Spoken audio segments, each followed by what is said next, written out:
In just 7 minutes, a black woman turned two abusive police officers into suspects under investigation, right on the courthouse steps. They thought they could overpower her with force and threats, but they never expected that one phone call would shake the entire system to its core. How could one person flip the tables on such a powerful force? This story will leave you utterly shocked. The heavy clouds hung low over Brookfield County, casting a somber atmosphere across the area. In front of Amelia Carter stood the Brookfield County Courthouse, an imposing structure with towering marble columns that reflected the faint light of a tense morning. This courthouse was a symbol of justice, but for many, especially black people like Amelia, it was a place full of unjust rulings, where truth could be twisted and right stripped away simply because of the color of one's skin. The vast steps stretched out in front of the entrance like an invisible boundary, separating two worlds, one of the powerful and one of those who always had to fight to be heard. Before the courthouse, the usual hustle and bustle continued. Lawyers in sharp suits hurried by with their briefcases in hand, court staff exchanged work-related words with tense expressions, and the people seeking justice carried anxious glances. A group of reporters stood nearby, whispering about a controversial case, their cameras trained on the entrance as if waiting for some dramatic moment to unfold. No one noticed the woman standing on the steps, but she held the most important story of the day, a story that would shake the entire system. Amelia Carter took a deep breath, clutching her handbag tightly, feeling the chill of the morning air seep through her thin coat. Today, she was not just an ordinary woman walking into the courthouse.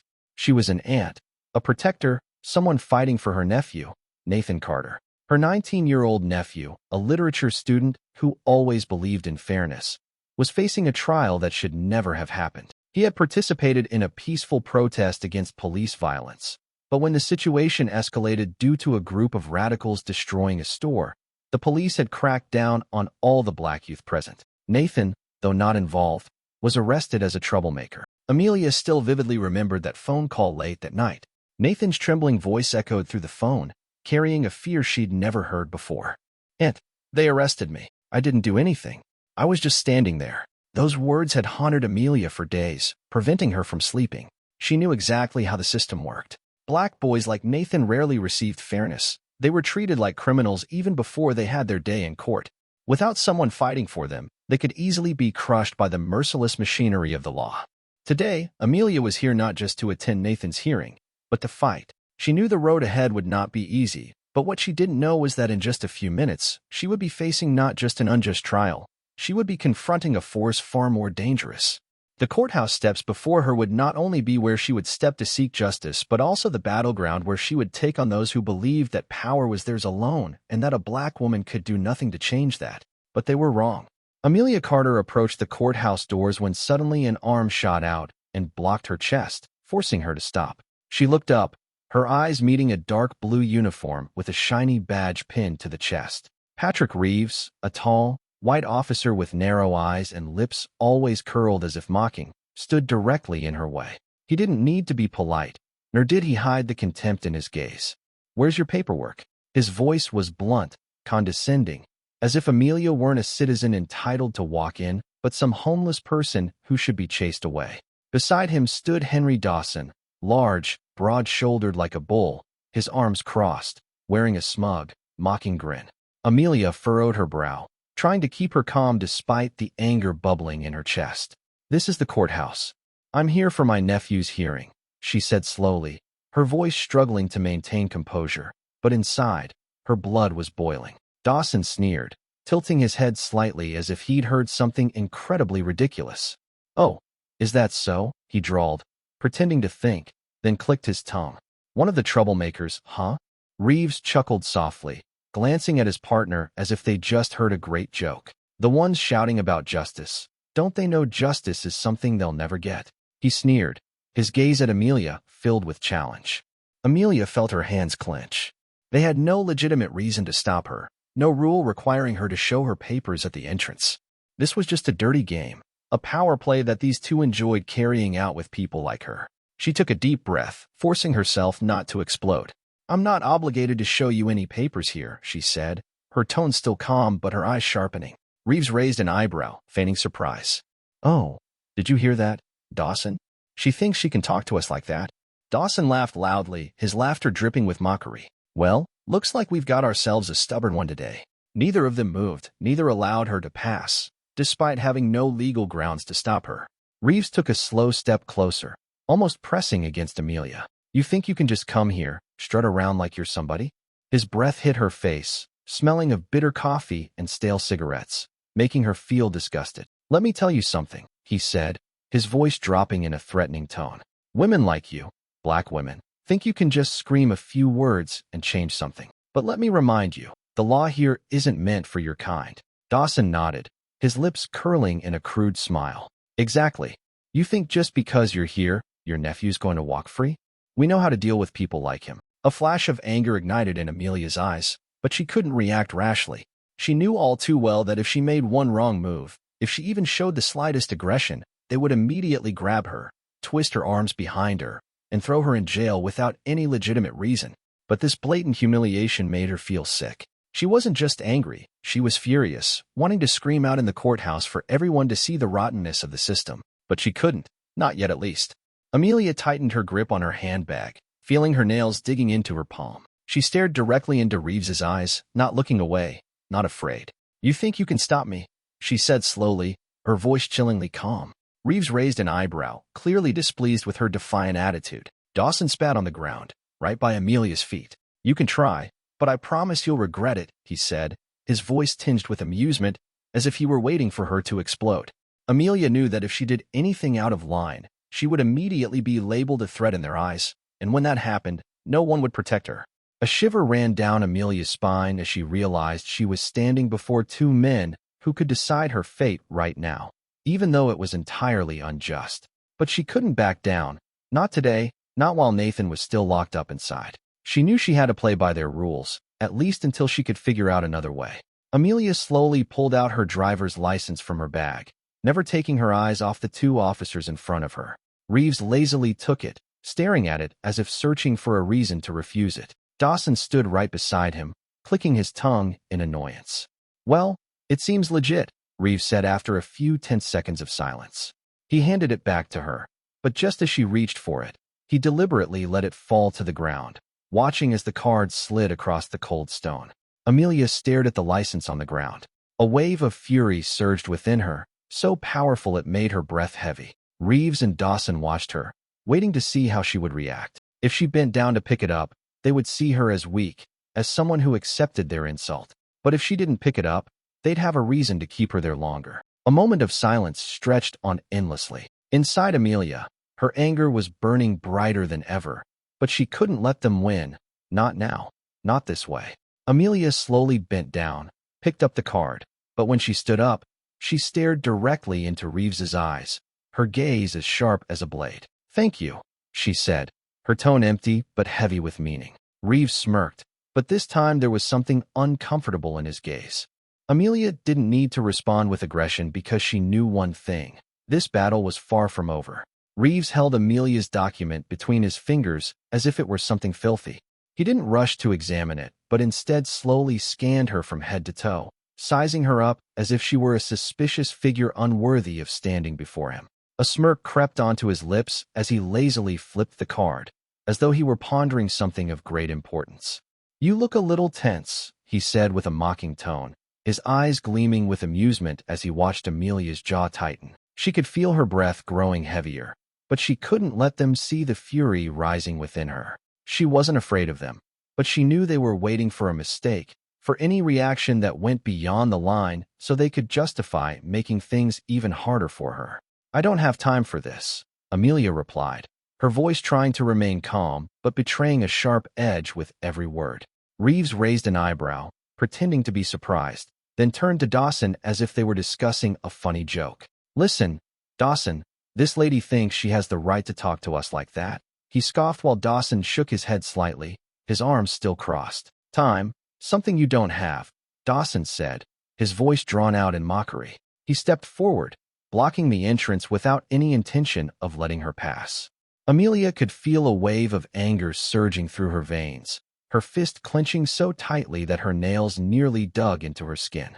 They had no legitimate reason to hold her back, but that didn't matter. The only thing that mattered to them was asserting power, proving that even if she had a valid point, they could still make her feel nothing more than insignificant beneath their eyes. Amelia's breathing grew quicker. She knew that one wrong word, one sudden move, and they would grab her instantly. She stared directly into Reeves's eyes, her gaze cold and hard, but careful not to provoke him. She knew she had to choose her words carefully. "So, how long are you planning on keeping me here?" she asked, her voice calm, but with an underlying challenge. Reeves shrugged, his expression still nonchalant, as if he had all the time in the world for this. "Depends. I think until I'm satisfied." Dawson chuckled, his laugh dry and mocking. "Or until you realize you don't belong here," he added. Amelia could feel the heat of the sun on her forehead, but the real heat was rising from within her chest. She knew she couldn't back down, couldn't give them the satisfaction of seeing her submit. But if she stayed here any longer, they wouldn't stop. She had to find another way. And though she didn't want to admit it, she knew this battle was far from over. Amelia stood there, feeling the suffocating weight of the atmosphere around her, so thick it was almost hard to breathe. People passed by, witnessing what was happening, yet no one stopped. No one said a word. Some hurried past as if they didn't want to get involved, while others gave a brief glance then turned away as though the scene held no significance. A man in a sharp suit stepped out of the courthouse, glanced at the situation before him, but simply shook his head and continued on his way, the sound of his leather shoes striking the stone floor as indifferent as could be. A group of middle-aged women, perhaps office workers, stood not far off, exchanging worried looks, but none of them dared to step forward. Amelia could feel a wave of anger rising inside her. This wasn't the first time she had been treated like this, but what infuriated her the most was the silence of those around her. They saw it all. They knew what was happening was wrong, but no one dared speak up. No one wanted to become the next target. She fixed her gaze on a man nearby, a security guard in a gray uniform who had witnessed the entire situation but stood still with a vacant look in his eyes. When their eyes met, he quickly looked away, pretending to be absorbed in his phone as if what was unfolding before him had nothing to do with him. A sense of hopelessness swelled within Amelia. If even here, at the very steps of a courthouse, a place that should stand as a symbol of justice, people could remain silent in the face of injustice, then what hope was there for people like her? If they could do this to her in broad daylight, in front of so many people, who could stop them from doing worse in the shadows? A cold chill ran down her spine as she realized the bitter truth. People like Reeves and Dawson weren't afraid because they knew no one would stand in their way. They were accustomed to submission, to silence, and that made them stronger, made them believe they could do anything without ever facing consequences. Amelia took a deep breath, forcing herself to hold back the fiery anger inside her. She couldn't back down. She couldn't let them see her fear. But she also knew she couldn't act recklessly. She looked straight into Reeves's eyes, her gaze unwavering. He still stood there, his smirk full of challenge, as if waiting for her to make a mistake. Dawson remained with his arms crossed, his eyes filled with mockery, savoring the control he had over the situation. But Amelia wouldn't let herself be defeated. If no one else would stand up, then she would be the one to do it. How? She wasn't sure yet, but she knew one thing for certain. Today, she would not let them win. Amelia tightened her grip on her handbag, feeling the rush of blood pulsing through her veins, her heartbeat pounding so loudly she could feel it in her throat. She stood there facing Reeves and Dawson, two men who were relishing their small moment of power, humiliating her in broad daylight with no shame. Every second that passed felt like an eternity, the tension rising within her, and everything inside Amelia screamed for defiance.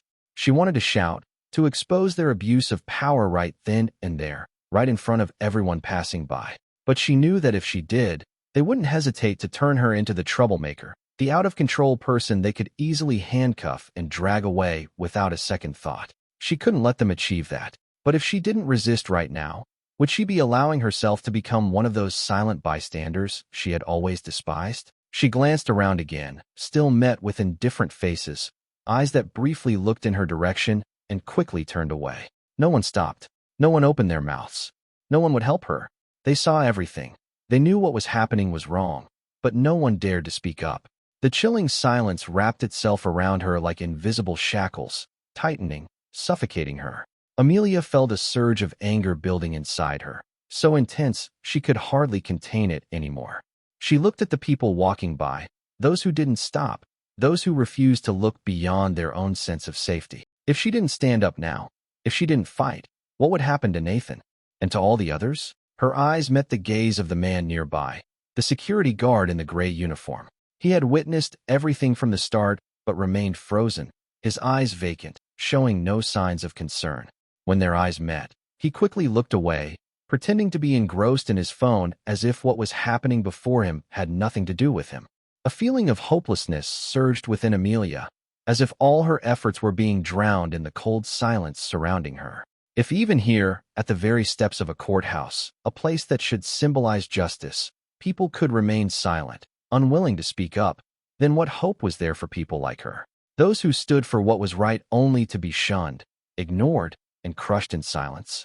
She thought of Nathan, the image of her 19-year-old nephew, terrified and confused as he was shoved into a police car. She realized that if she didn't stand up today, if she accepted this humiliation without a fight, how many more would face the same tomorrow? The anger inside her erupted fiercely, stronger than ever, like a wave crashing against the shore. She couldn't bear it anymore. She couldn't let people like Reeves and Dawson think they could do whatever they wanted with her. They thought they could treat her however they pleased just because she was a black woman, but she couldn't let them win. If no one else would stand up, then she would be the one to do it. She couldn't remain silent any longer. She couldn't let them see her fear. Amelia tightened her grip on her handbag, took a deep breath. She felt the familiar weight of her phone in her coat pocket. A flicker of light sparked in her mind. Marcus Bennett. That name flashed through her thoughts like a lifeline. Marcus was an FBI investigator she had met at human rights seminars.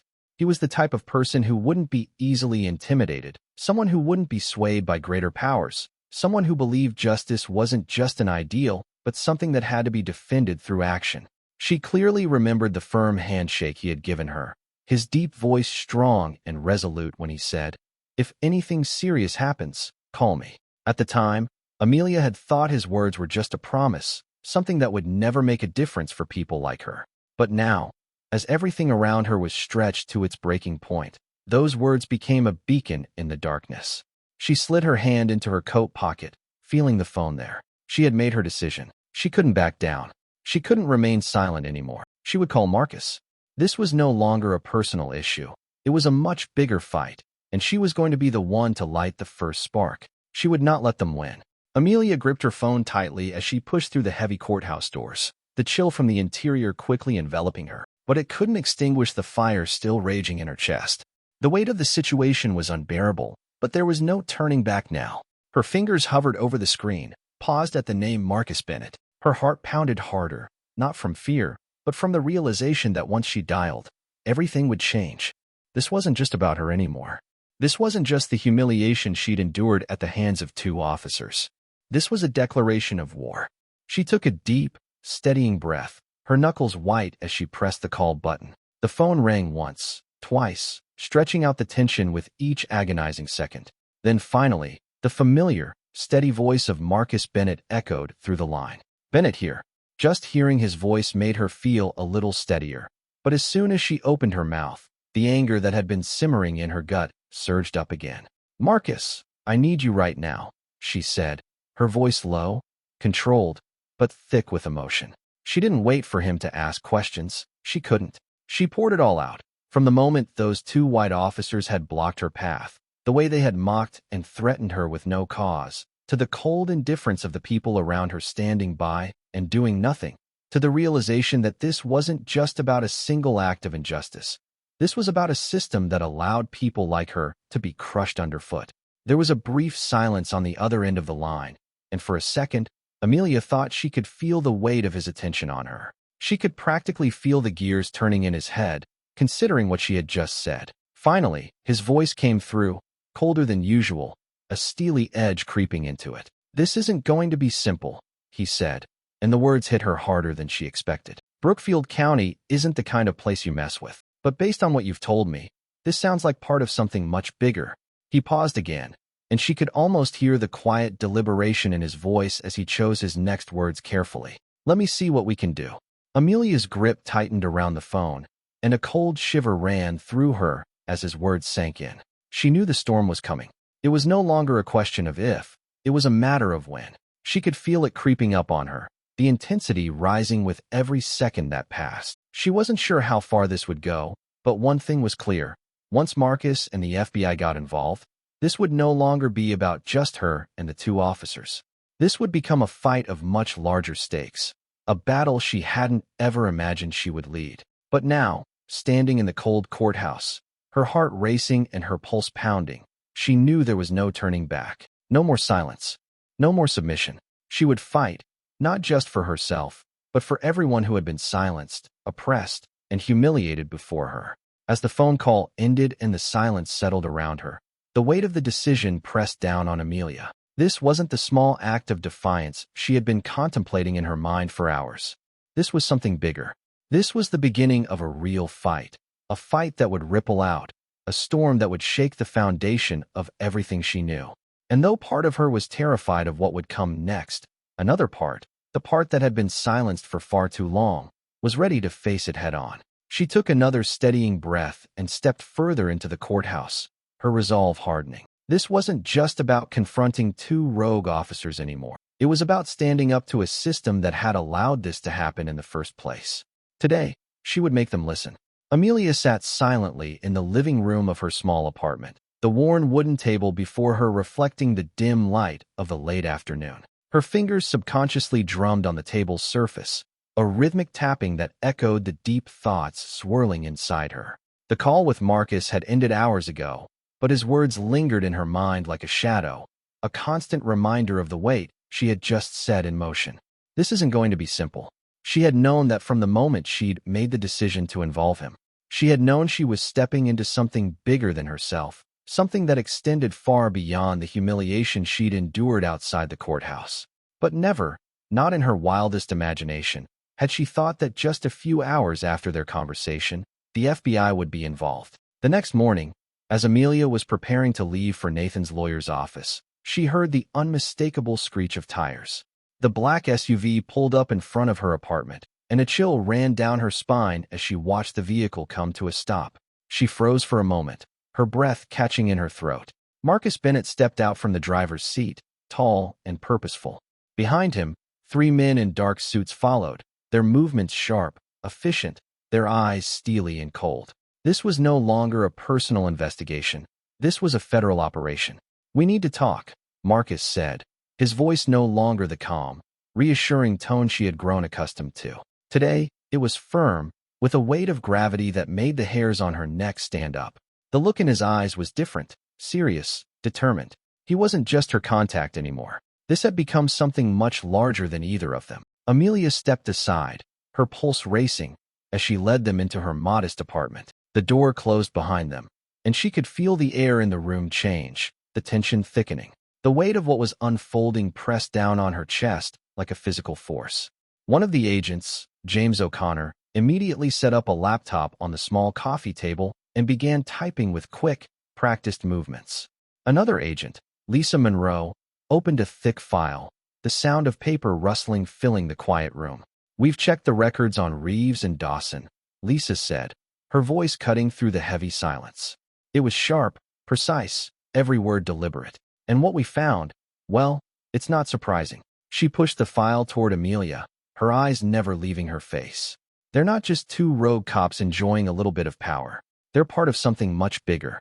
Amelia hesitated for a moment, her hand hovering over the file, but then she opened it. The first photos made her blood run cold. She recognized the faces, some from news reports, others from the countless stories of police brutality that had shaken the community. These were people who had been beaten, arrested without cause, their lives destroyed for no reason other than the color of their skin. The photographs were connected directly to Reeves and Dawson.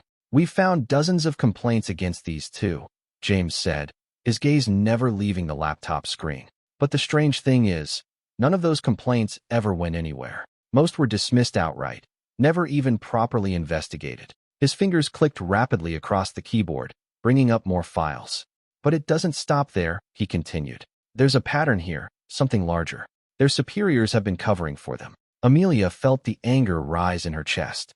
This wasn't just about what had happened to her the day before. This wasn't about the cruel actions of 2 men who thought they could get away with anything. This was a systemic abuse of power.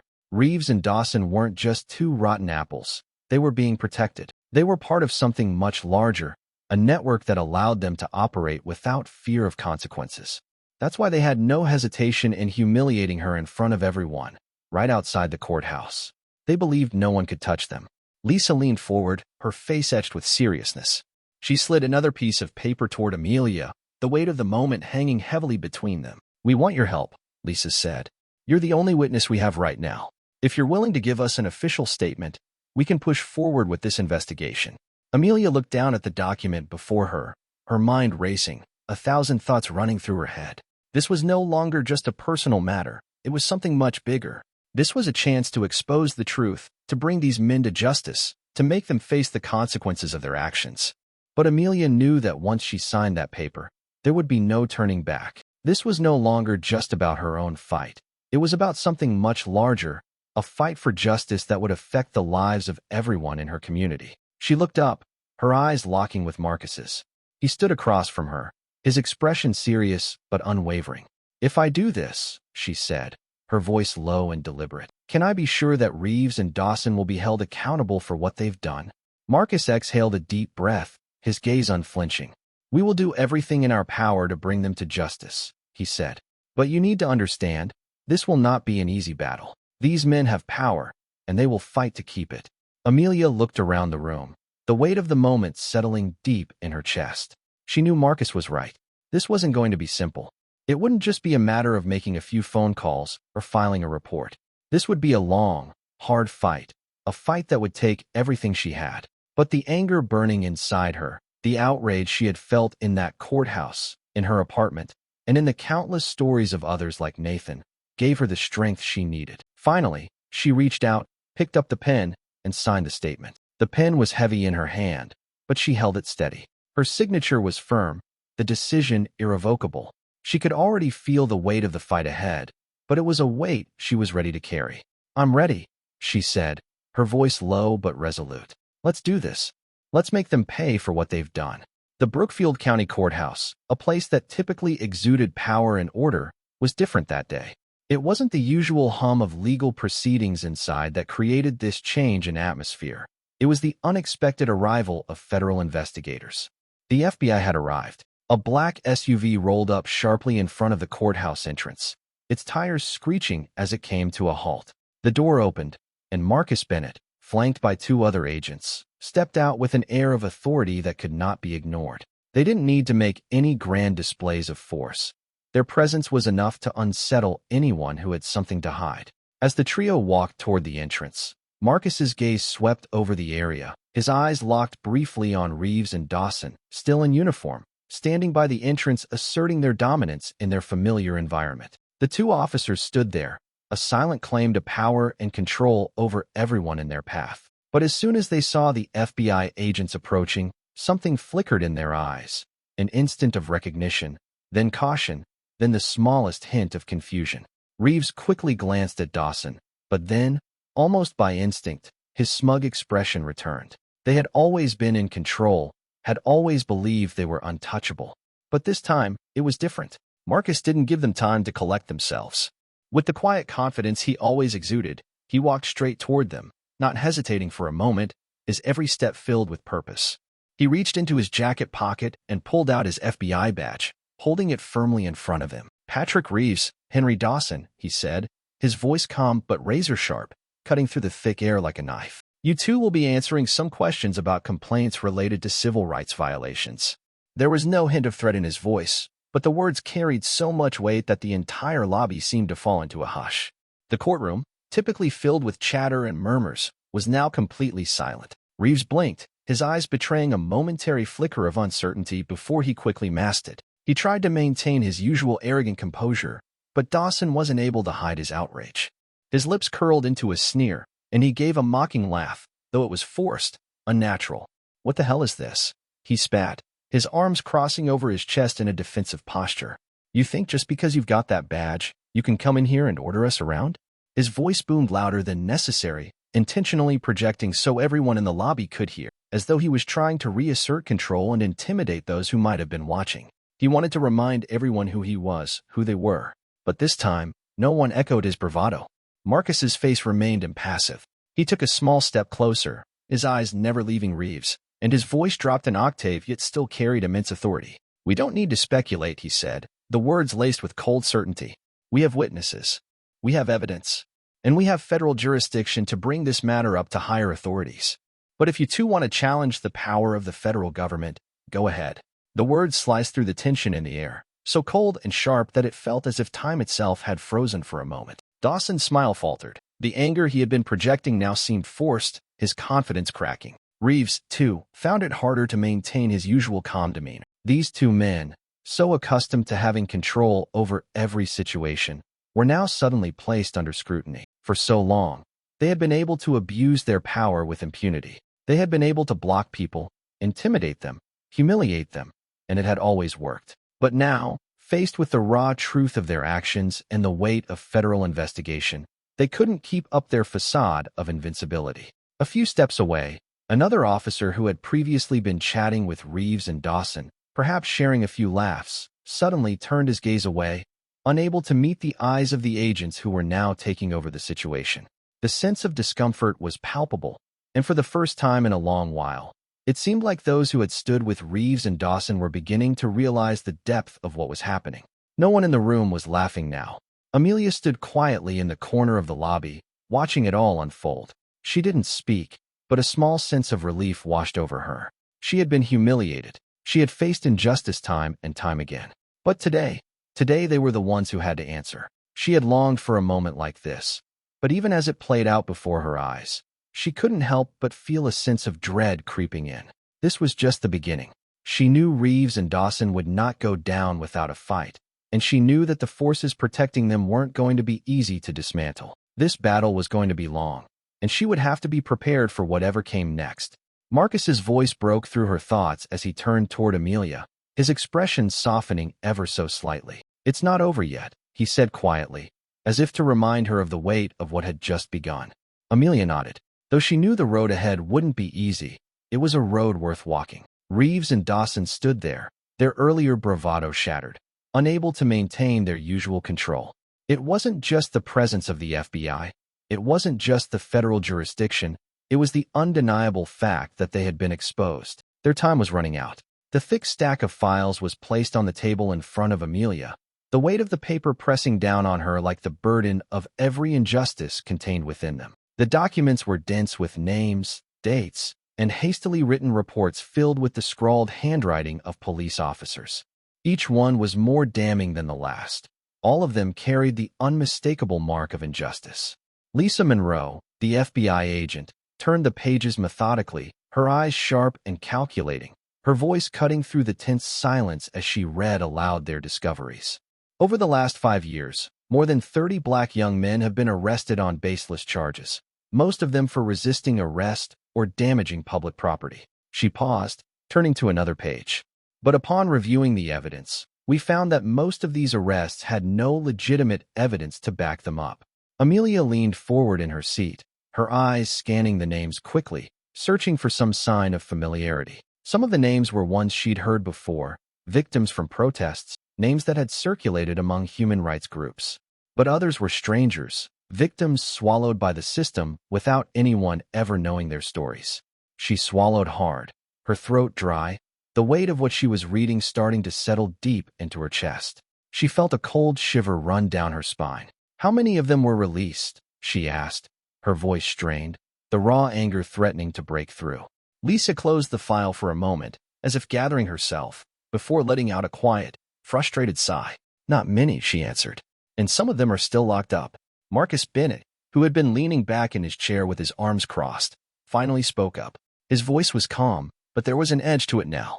"It's not just about arrest. It goes deeper than that," he said, pushing another file toward Amelia, this one even thicker than the first.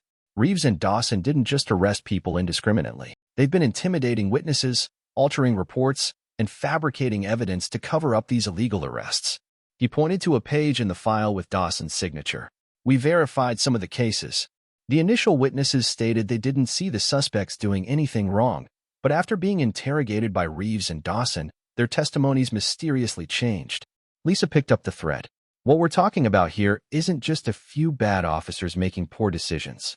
This is a deliberate manipulation of the entire system, a calculated effort to ensure that anyone they targeted would either be locked up or so scared they'd remain silent. Amelia felt her body tense, her blood boiling with an intensity she hadn't felt before. Her hand gripped the edge of the table so tightly her knuckles turned white. She had known Reeves and Dawson were corrupt, but to read this, to see the extent of their actions laid out in front of her, it was overwhelming. She hadn't realized how deeply their corruption ran, how systematic and organized their abuse of power had been. They were not rogue officers. They were part of a machine. She remembered the arrogant smirks they had given her outside the courthouse, the way they had mocked her as though she were nothing more than an obstacle for them to walk over. And now she understood why. They acted with such confidence because they had been getting away with it for years. No one had ever held them accountable. Her breath was shallow, but Amelia forced herself to focus, to push through the storm of emotion crashing inside her. She glanced at Marcus, her eyes filled with a fury that was now laced with something darker, determination. "What do we do now?" she asked, her voice low but her resolve unshaken. It wasn't just anger speaking now. It was the weight of everything she had seen, everything she had heard. This wasn't just about her anymore. This was about justice. Marcus didn't hesitate. His eyes met hers, and for a moment it seemed like he was weighing the gravity of what he was about to say. "We do everything we can to take these men down," he said, his tone unwavering. "But you need to understand, Amelia, this won't be easy." He paused, letting his words sink in. "If you keep going down this road, there's no turning back. The fight ahead won't be like anything you've faced before." Amelia's jaw tightened, but her eyes didn't waver. There was no fear in her gaze, no second thoughts, only the cold, sharp clarity that came from understanding what had to be done. She had already made up her mind. She had seen too much, and now she would fight with everything she had. "I've never had a way back," she said, her voice steady but fierce. "And I'm not stopping now." The room was silent for a moment as the weight of her words settled between them. This wasn't just a fight for justice anymore. It was a war, and Amelia was ready to face it head-on. She wasn't just going to expose these officers. She was going to tear down the entire corrupt system that had allowed them to thrive. Marcus nodded, his expression unreadable but his resolve as strong as hers. "Then let's begin," he said, his voice a promise. And with that, they knew there was no turning back.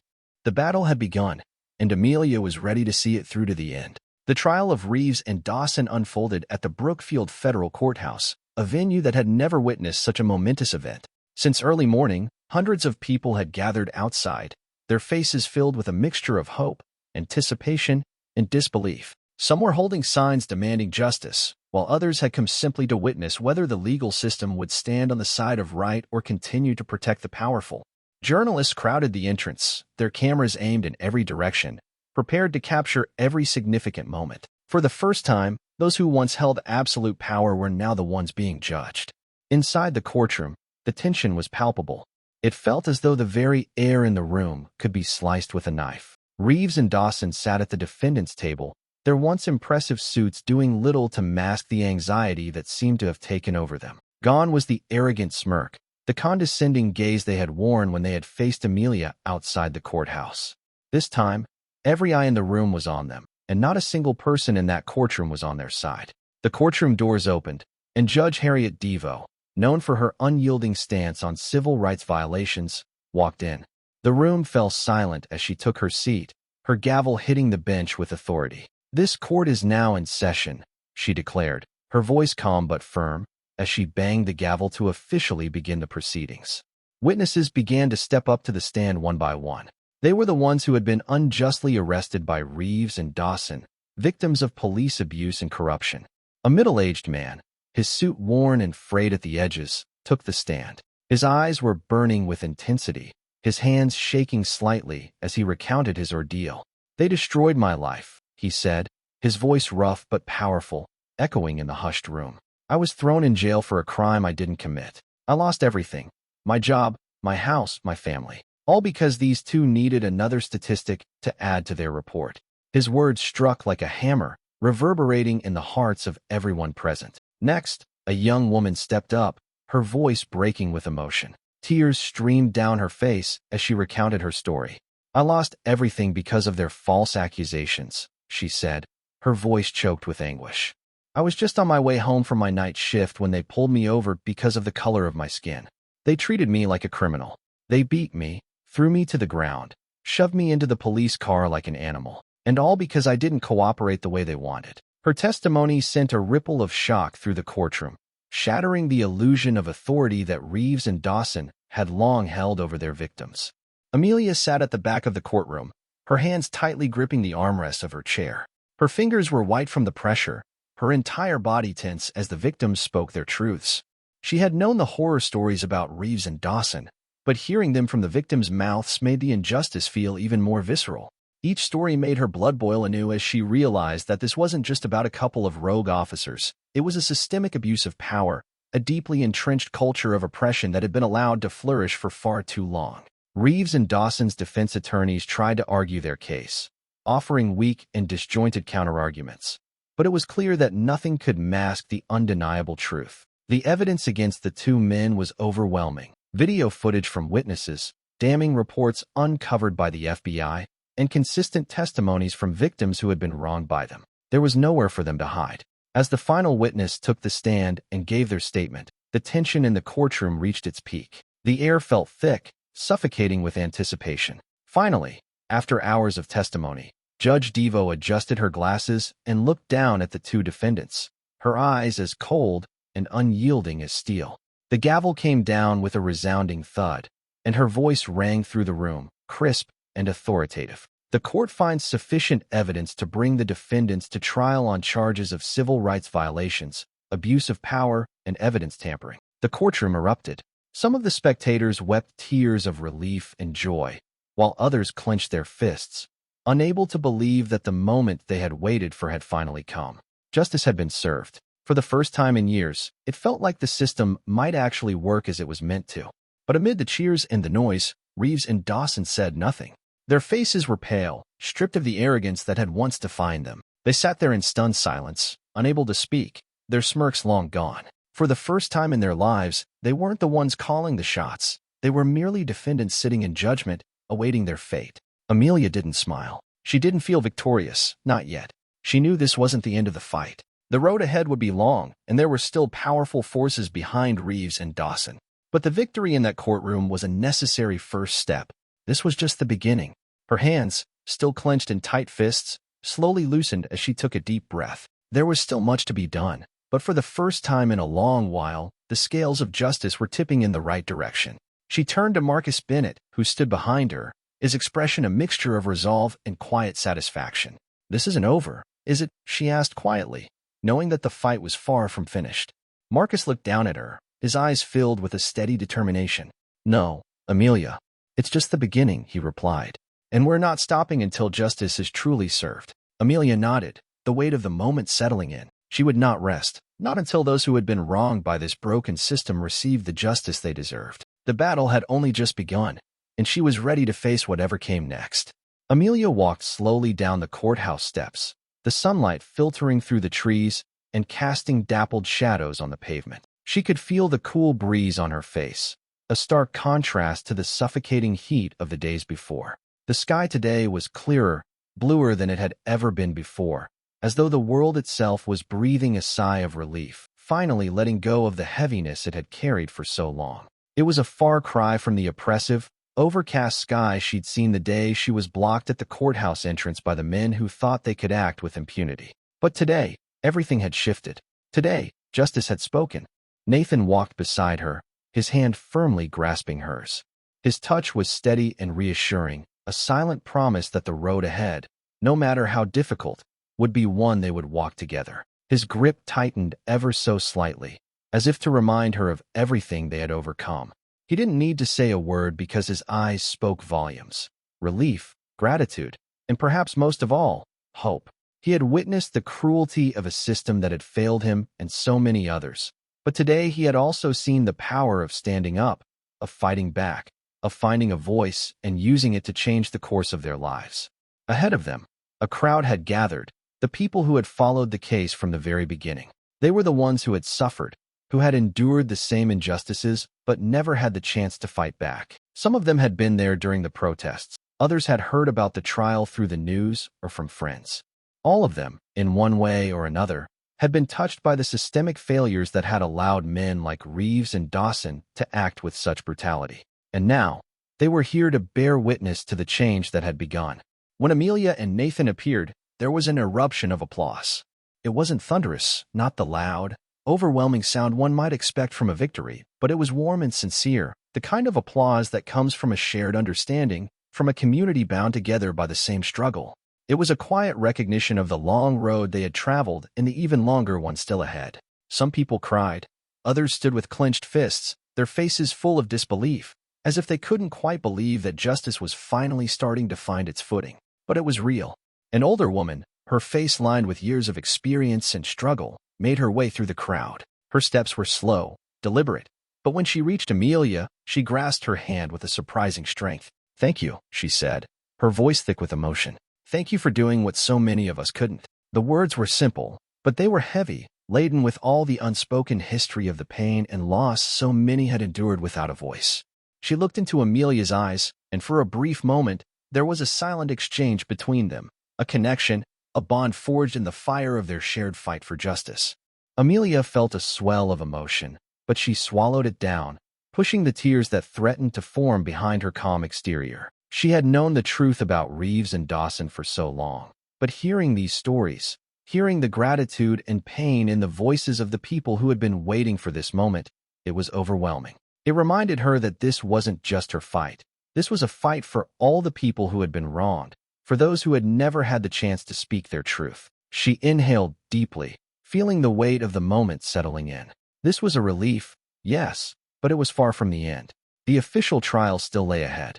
The system still had far too many dark corners to be fully exposed. But today, at least, they had achieved something important. They had proven that the truth could no longer be ignored, that injustice could no longer be hidden in the shadows. For the first time in a long while, the scales of justice were tipping in the right direction. As she looked up, the sunlight broke through the clouds in a burst of golden light, casting its rays over the crowd, over her and Nathan. The sky seemed to stretch endlessly above, and Amelia's gaze followed the rays as they illuminated the path ahead. A new chapter had begun, one that was filled with uncertainty but also with the promise of change. She had taken the first step, but this was just the beginning of the journey. The road would be long and difficult. The obstacles would be many, but she was ready for whatever came next. Amelia turned to Nathan, offering him a small, determined smile. "We'll keep going," she said, her voice steady, filled with the kind of resolve that could not be shaken. Nathan nodded, squeezing her hand tighter. "Together," he whispered, and together, they would walk this road, step by step, until the fight for justice was no longer just a dream but a reality. Today was only the beginning. The battle was far from over, but at least now there was a glimmer of hope on the horizon, and they would not stop until justice had been fully realized. As Amelia and Nathan were about to leave the courthouse, a sound broke through the victorious atmosphere, the gravelly, venomous voice of Henry Dawson. He was handcuffed, being escorted out of the courtroom alongside Reeves. But even in this humiliating moment, he still clung to the illusion of power that had once been his. He turned his head, his cold gray eyes locking onto Amelia's. But this time there was no arrogance in them, only hatred and bitter defiance. "You won this time," he sneered, his voice dropping to a threatening tone. "But you won't change anything." Amelia didn't flinch. She stood still, unwavering, her eyes meeting his without a hint of fear. If this had happened before, maybe she would have been anxious. People like Dawson and Reeves always believed the system would protect them, that no matter how much was exposed, they could come back, continue manipulating the law to suit their needs. But today, everything had changed. The voices that had been silenced for so long had spoken out. The victims who had once bowed their heads in fear were now standing up to confront the injustice. No, she wasn't afraid of him, not anymore. She took a step toward Dawson, her eyes piercing into his. Each word she spoke sharper than any judgment he had ever believed he could avoid. "We've just begun," she said slowly, but every word carried an unshakable force. Injustice had lasted for far too long, and this time, she wasn't going to let it continue. Dawson clenched his teeth, but he didn't say another word. He knew, deep down, that this time he no longer had the power to threaten. Outside the courthouse, the crowd that had been watching the battle unfold from the very beginning, those who had been trampled by a corrupt system, now looked at Amelia with respect, with hope. They didn't cheer, they didn't clap, But they stood tall, their eyes gleaming with something they hadn't felt in a long time. The belief that justice could still exist. The flames of their anger weren't meant to burn everything to the ground. They were meant to light the path forward. And Amelia knew that she wouldn't stop. She squeezed Nathan's hand, turning and walking away, not looking back. Behind her, Reeves and Dawson were shoved into the police car, no longer the ones giving orders, no longer the ones mocking others. They were now just two men awaiting judgment. But Amelia understood they were only part of the problem. The system still existed, and many like Reeves and Dawson still held power. But today, they had learned fear. Today, they saw that the very people they had once looked down upon could rise up, could fight, and could win. And that was only the beginning. As this chapter comes to a close, I want to take a moment to thank you for being here, for listening, and for standing on the side of justice. This story isn't just about one battle. It's about the countless struggles faced by those who refuse to back down in the face of injustice. The fight isn't over, but every voice raised, every truth exposed, brings us one step closer to real change. If this story moved you, if it made you think, if it fueled your sense of justice, then don't let it end here. Subscribe to our channel, hit the notification bell, and share this video so more people can hear these stories that deserve to be told. Together, we can continue to shed light on the truth, hold those in power accountable, and make sure that no one has to stand alone in their fight for justice. Thank you for watching. Stay strong, stay aware, and never stop fighting for what's right.